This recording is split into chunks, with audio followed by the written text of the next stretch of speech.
if you are worried that you might be denied, have a backup plan. While I was even, make sure you do everything there, else you'll be turned away on that day. And with this travel ban, if you're a Nigerian and you're here, make sure to stay here till you complete your studies before going home.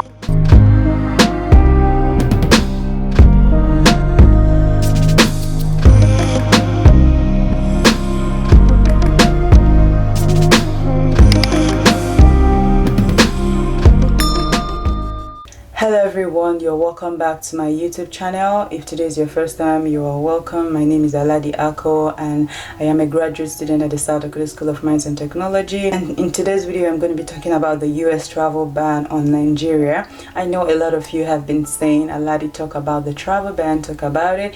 And I didn't, not that I wasn't seeing your comments, but I didn't just want to jump right into what I wasn't sure of. So I was really busy, but now I've done my, I was busy with schoolwork, but now I've done my research and I am ready to talk about it. The information I have for you today is actually from the US travel website, and I'm going to be reading some of the things that are here. So let's jump right into this video. The first thing here is effective February 21, 2020. Presidential Proclamation 9983 suspends the issuance of all immigrant visas to Nigerians. Note the word immigrant, it didn't say non-immigrant. Except to special immigrants whose eligibility for a visa is based on having provided assistance to the US government. The special immigrant visas classes that are accepted are SE, SF, SG, SH, SI, SM, and SQ. So those are like the special ones that are accepted. So we need to find out if it really affects the student visa. That is what we're interested in, and probably visiting visa. However, an individual who wishes to apply for an immigrant visa may still schedule an interview and can disclose during the visa interview any information that might demonstrate that he or she is eligible for an exception or waiver per the proclamation. Well, despite the ban on the immigrant visas, that is people that are trying to immigrate, they can still apply, but there is no guarantee they are going to get the visa, and there is no guarantee that they are going to get the exception, like they're going to get the waiver and all. They're trying to say is dependent on individual cases. So Mr. A can apply, and probably during the interview he's going to tell them blah blah blah blah blah, and he explain everything why he thinks they should give him the visa and all that, and he might get it, and applicant B might not qualify for that same waiver. So it's still risky. There is no guarantee. It has to be special to be able to qualify for the waiver, and they alone, they know what it takes to get that waiver. A consular officer will carefully review each case to determine whether the applicant is affected by the proclamation, and if so, whether the applicant qualifies for an exception or a waiver. Exactly what I was just saying. So it's case by case. There is also an urgent information for visa applicants regarding the novel coronavirus. Entry of foreign nationals who were physically present within the Islamic Republic of Iran or People's Republic of China, not including the special administrative regions of Hong Kong and Macau, I can't pronounce that, within 14 days prior to their arrival at the point of entry in the United States, is suspended per Presidential Proclamation 9984 and the subsequent proclamation issued February 29, 2020. If you reside in, have traveled recently to, or intend to travel to China or Iran prior to your planned trip to the United States, we recommend you postpone your visa interview on appointment until 14 days subsequent to your departure from the subject countries. So if you've been to China, Iran, and before like getting to the USA and all that, you have to, this information is for you. You really need to go and read it, because with what they are writing here, they are not going to allow you to, come for the visa interview or anything. It says, additionally, if you're experiencing flu-like symptoms or believe you may have been exposed to the novel coronavirus, you are strongly encouraged to postpone your appointments by at least 14 days. So if you're having flu or any of these symptoms of the coronavirus and all that, you have to postpone your appointment by at least 14 days. So be careful. You really need to read this information, especially if you want to go for your visa interview or you are planning to schedule your visa interview. Please just go. I'll put a link below. I think you should know this: there is no fee to change an appointment, and visa application fees are valid for 1 year in the country where the visa was paid. So if you want to reschedule or you want to change the appointment date, and you don't have to pay a new visa application fee. It's still the same fee you've paid. You just have to reschedule. You just have to reschedule, okay? And they're not going to charge you. It says, for questions about rescheduling a pending consular appointment, please contact us for specific guidance.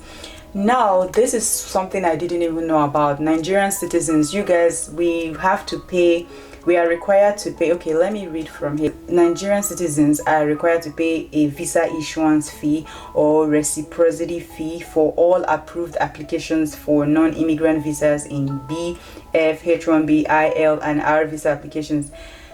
The reciprocity fee is charged in addition to the non-immigrant visa application fee, also known as the MRV fee, which all applicants pay at the time of application and must be paid in cash at the U.S. Embassy or the U.S. Consulate General. Please see here for more details. This was not the case when I applied for mine, so things change every day.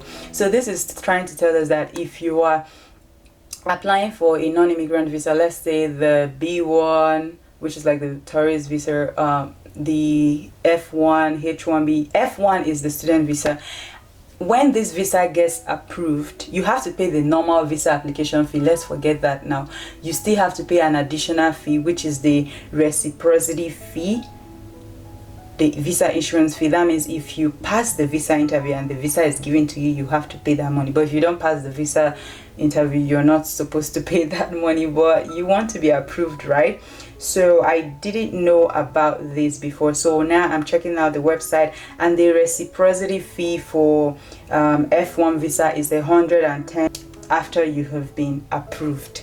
So get ready to pay this money in cash. You can't pay it in the GT Bank or any. You have to pay it at the US Embassy, at the consulate there. There's another part here which is like really interesting, and you have to pay attention to it. Effective immediately, visa applicants who do not upload their photos when submitting their DS160 visa application will be turned away and advised to complete their application by uploading a proper photo. This will usually require the rescheduling of their appointment. The process for uploading photo is easy and is thoroughly explained in our online application. Avoid disappointment and delay. Upload your photo as part of your visa application. You see, whenever you are filling your DS160, make sure to upload your photo. I already have a video talking about everything about application. I'm going to link it up here. Please go and watch that video. Make sure you do everything there, else you'll be turned away on that day, and you don't want that. That is in fact, it's not on the list of things you want to happen. So please upload a photo while completing your application. There's also a message. Applicants as to ensure that the DS160 confirmation number on their DS160 confirmation page matches with the DS160 number on their appointment confirmation letters. I'm going to put the link below. Just read this thing line by line, okay? This is English, okay? So read it. If you make any change, it says any changes to applicant's profile must be made at least 3 working days to their scheduled appointment day. So you don't have an interview probably on Monday, and then on Sunday you are making changes to your application. You're on your own. No, you are on your own. Give it at least 3 working days. It is important that the most recent DS160 information code matches the DS160 code on the appointment letter on the day of your appointment. Applicants will be turned back at the consulate/embassy if their DS160 numbers do not match. If they want, in fact, just stick to one DS160. If you feel a new one, make sure you update everything to match that new one, and make sure you do these things at least 3 working days. So please guys, make sure you do this thing properly so that you don't get yourself in trouble. So the whole thing is that it doesn't affect you as a student. this whole US travel ban doesn't affect you as a student and a visitor. If you're planning to come to visit or you're coming to just study, it doesn't affect you. Keep applying for your visa and be positive about it. And if you're worried that you might be denied, have a backup plan. While I was even applying to the USA, I was applying to schools in UK, France, Canada. I didn't go through the application anyway, so I applied to UK, USA and France, and so I have a video that is also explaining all the universities I applied to and all that, like my university applications, how many and all that is linked up. Please go and watch it. If you have any questions, let me know in the comment section and I will try my best to reply. So I have answered your question. It doesn't affect the student visa, okay? Another thing is that there is coronavirus, and with this travel ban, if you're a Nigerian and you're here, make sure to stay here till you complete your studies before going home, because you don't know what might happen. Just be careful, stay safe, sanitize your hand, and just pray to God and just be safe, okay? I love you guys. Stay blessed and God bless you all. See you in my next video. Please let me know in the comment section if I said something that you think is not right. Please correct me in the comment section. I am open to your suggestions, your corrections, and all of that. Thank you very much and goodbye.